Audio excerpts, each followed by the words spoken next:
My wife said her pregnancy was a miracle, but I'd secretly had a vasectomy. I thought our family was complete. My wife thought otherwise, or rather, she thought we should leave it in God's hands.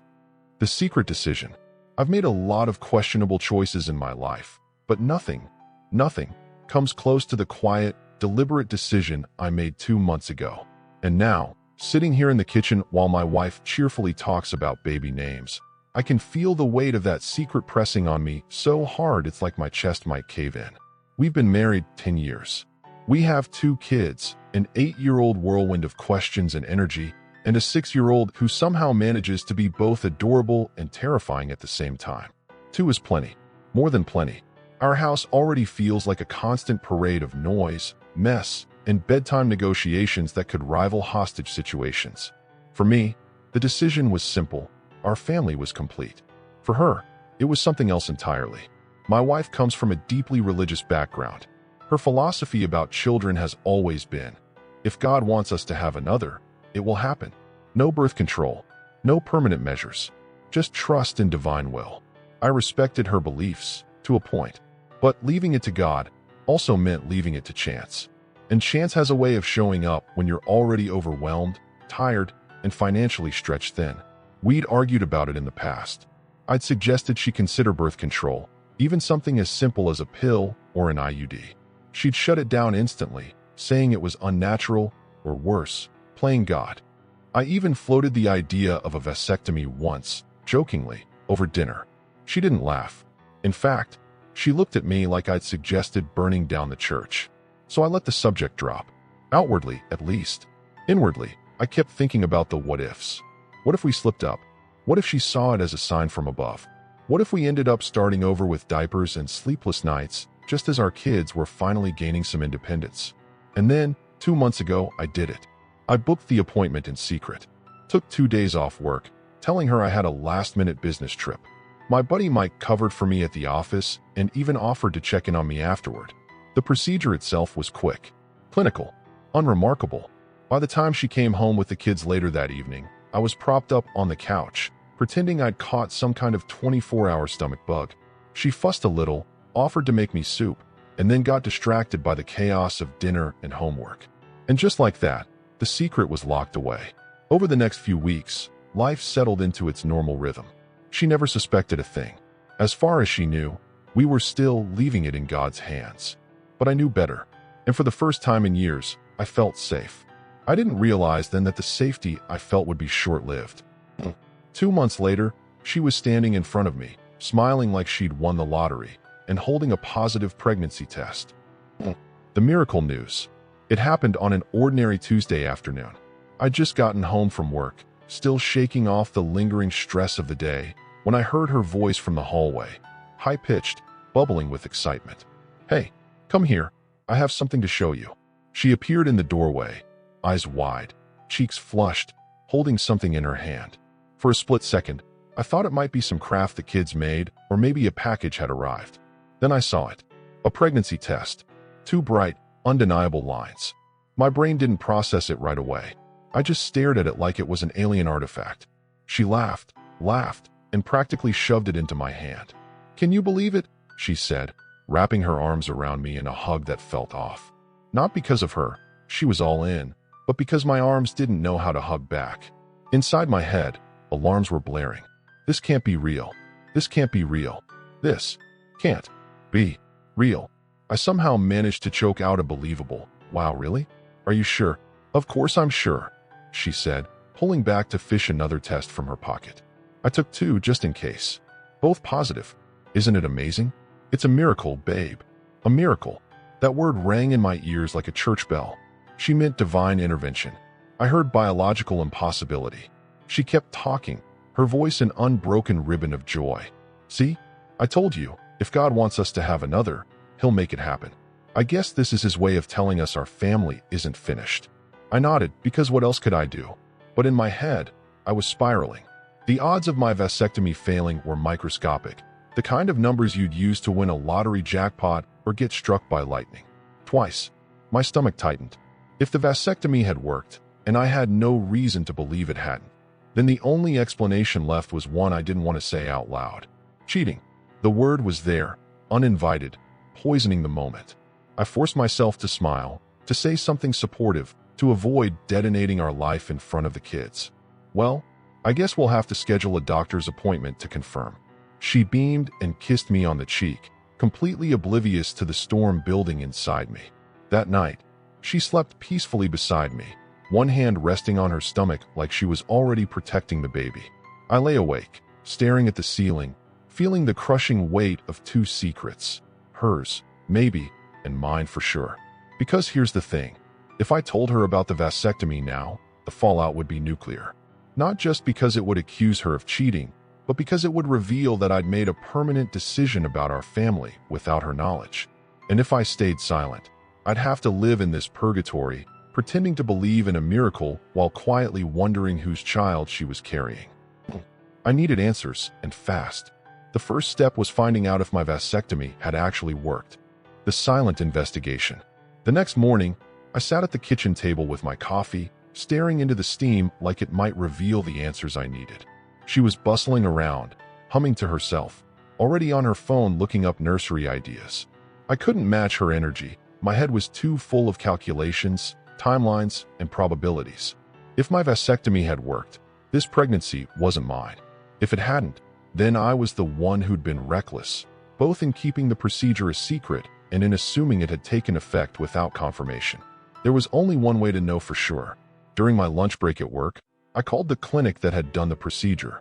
I told them I wanted to schedule my post-vasectomy semen analysis, the follow-up test I'd skipped because I was so sure everything had gone as planned. The soonest they could see me was in a few days. I booked it without hesitation.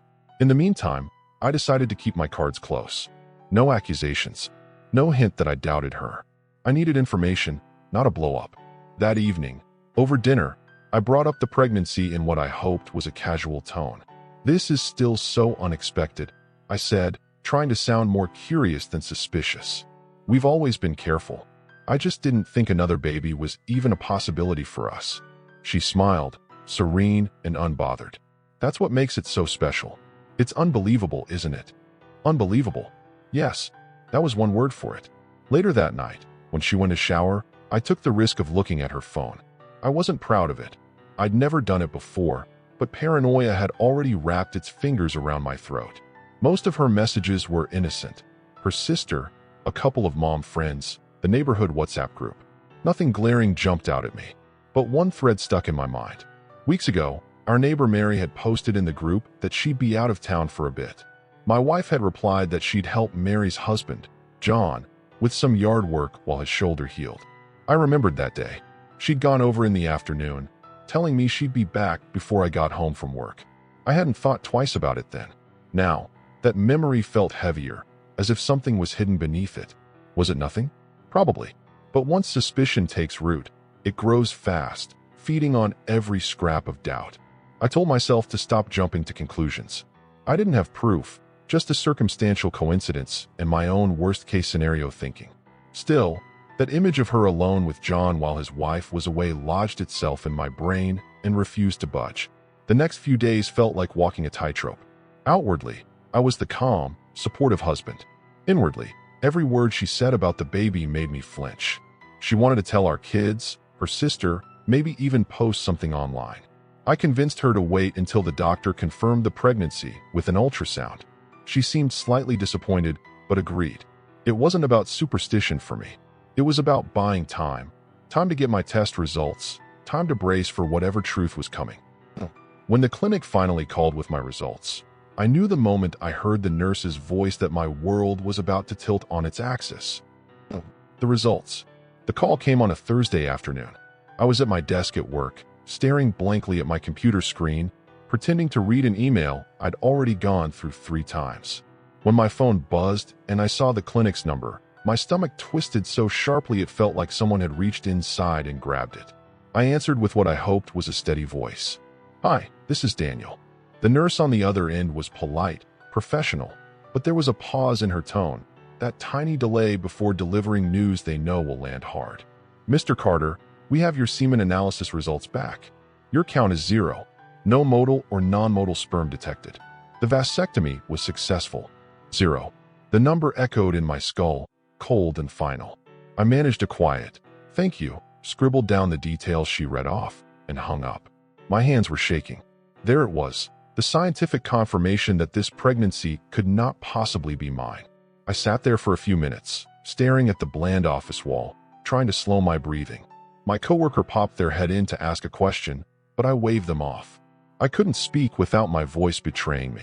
That evening, we had the OB appointment.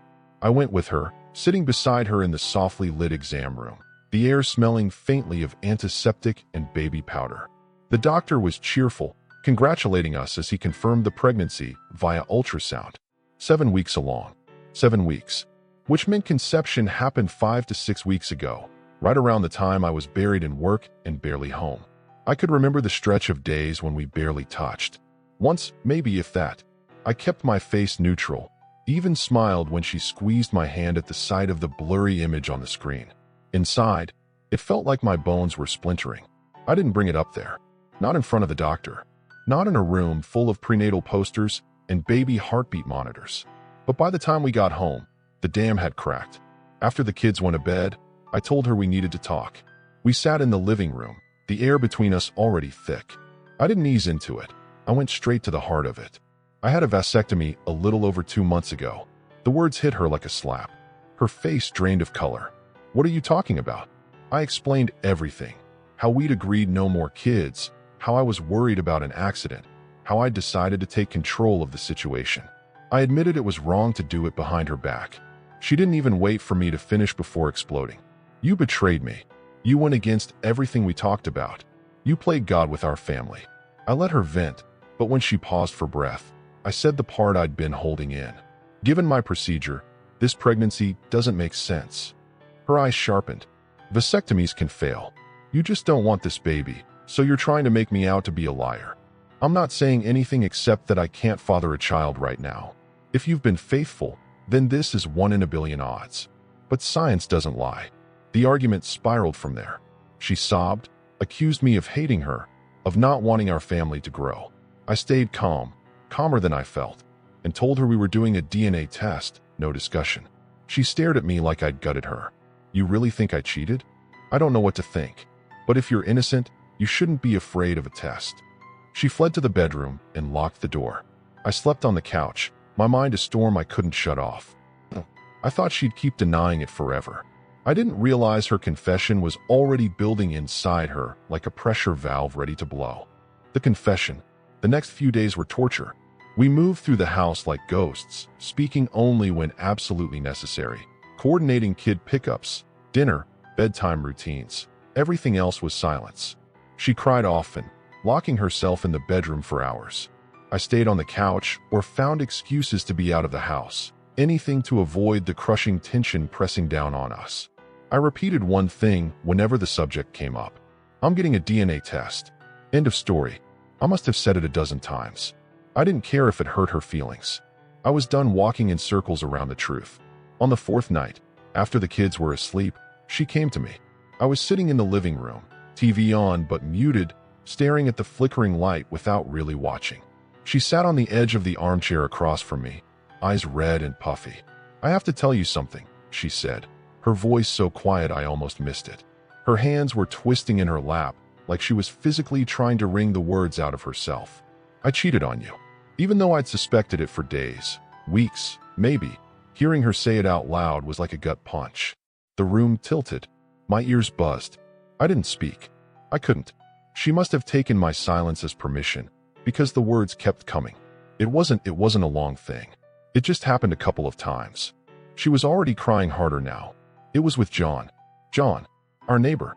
The man I'd waved to across our driveways, whose kids played with ours, whose wife Mary had been at our dinner table. I closed my eyes, drew in a slow breath, tried to keep my hands from curling into fists. I'd suspected him after connecting those dots about the yard work, but confirmation still landed like a blade. She was sobbing now, spilling details I didn't want but couldn't stop hearing. It started about 2 months ago, when Mary was out of town and he hurt his shoulder. I went over to help, and it just happened. Twice. That's all. I swear it wasn't anything emotional. I don't love him. It was a stupid, selfish mistake. Her words blurred together after that. Excuses, half-formed explanations about feeling lonely, unwanted, disappointed that I didn't want another child. How she thought I was distant, too wrapped up in work. I barely registered it. I was too busy trying to hold myself steady, trying not to explode. Finally, I asked the one question that mattered. Is the baby his? Her face crumpled. I don't know. She claimed it happened around the time she likely conceived, that she'd hoped, prayed, it was mine. She said when I started pushing for the DNA test, she knew the truth would come out eventually, and she was terrified of losing me. When she finished, I just stared at her. Not yelling, not raging, just cold, detached, like I was looking at a stranger wearing my wife's face. Does John know you're pregnant? I asked. She shook her head, whispering, no, and I don't want him to know. Her final plea was pathetic and desperate. Counseling, forgiveness, even suggesting I even the score by having my own fling. I almost laughed, not because it was funny, but because of how far we'd fallen from the life I thought we had. When she finally ran out of words, I stood up, grabbed my keys, and said, "Leave me alone right now." I walked out and didn't stop until I was sitting in a dark motel parking lot, staring at the dashboard clock and wondering how the hell I was going to rebuild from this fallout. I didn't sleep that night. I drove aimlessly, stopped at a diner for coffee I didn't drink, sat in a parking lot staring at nothing. By the time the sun came up, I'd made my first decision. She needed to leave the house. When I walked back in, she was still awake, sitting at the kitchen table with a blanket around her shoulders. Her eyes were swollen, her face pale. She started to speak, but I cut her off. Go stay with your sister for now. I need space, and I'm not going to keep doing this in front of the kids. She resisted, begged, said she didn't want to be apart. I didn't care. I kept my voice firm, emotionless. Eventually, she packed a bag and left, casting one last look over her shoulder as she walked out the door. That afternoon, I called Mary. My hands were trembling so badly, I nearly dropped the phone. "Mary, I need to tell you something. It's not easy to say, but you deserve to know." She went completely silent when I told her about the affair and the pregnancy. I could hear her breathing on the other end, short, sharp breaths. Then, quietly, she thanked me for telling her. That evening, she confronted John. He confessed. She kicked him out before the night was over. 2 marriages destroyed in less than 24 hours. 2 sets of kids who'd just lost the world they knew. I called a divorce attorney the next day. We discussed the situation, the pregnancy, the legal mess. In my state, any baby born during a marriage is automatically presumed the husband's. If I didn't challenge paternity now, I could end up financially responsible for a child that wasn't mine. My lawyer and I laid out a plan, a formal DNA test, possibly even before birth, to make sure I wasn't trapped by the law. From that point on, my decision was clear. There was no scenario where I stayed with her. Not after this. She called and texted constantly those first few days, alternating between apologies, begging, and desperate promises to change. I stopped responding except to coordinate things about the kids. I spoke to her the way you'd speak to a coworker about a project you didn't care about. Brief, factual, detached. I also told my immediate family what had happened. My sister offered to come stay with me for a while, help with the kids. My parents were furious on my behalf, but they kept their voices soft when the kids were around.